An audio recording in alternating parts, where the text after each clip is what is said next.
மாட்டாது. பிரயாணம் என்று சொல்லும் போது நன்மையான காரியத்துக்காக வேண்டி செய்யக்கூடிய பிரயாணம், அதே போன்ற ஆகுமான காரியத்துக்காக வேண்டி செய்யக்கூடிய பிரயாணம். இந்த பிரயாணங்களுக்கு ஷரீஅத் சில சலுகைகளை வைத்திருக்கின்றன. அது என்ன சலுகைகள்? தொழுகைகளை சுருக்கலாம், தொழுகையை சேர்த்து தொழலாம், 4 ரக்காத்த 2 ரக்காத்தா தொழலாம், லுஹரையும் அஸரையும் சேர்த்து தொழலாம், மக்ரிபையும் இஷாவையும் முற்படுத்தி பிற்படுத்தி தொழலாம்.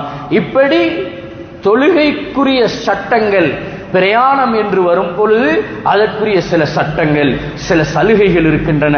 ஆனால் அர்ருஹஸு லா துனாது பில் மஆசி, பாவகாரியத்துக்காக வேண்டி செய்யப்படக்கூடிய பிரயாணங்களாக இருந்தால் அங்கே எந்த சலுகைகளும் அவருக்கு வழங்கப்பட மாட்டாது. ஒரு பாவத்துக்காக வேண்டி அவர் பிரயாணம் செய்கிறார், அவருக்கு தொழுகையை சுருக்க முடியாது,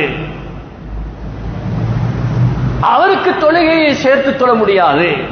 மேலான பெரியோர்களே, சகோதரர்களே, எனவே இந்த நோக்கங்களுக்காக வேண்டி அழகிய நோக்கங்களுடன் எங்களுடைய பிரயாணங்கள் அமைய வேண்டும். பிரயாணத்துடைய ஒழுக்கங்கள் அழகாக ஷரீஅத்திலே சொல்லித் தரப்பட்டிருக்கின்றது.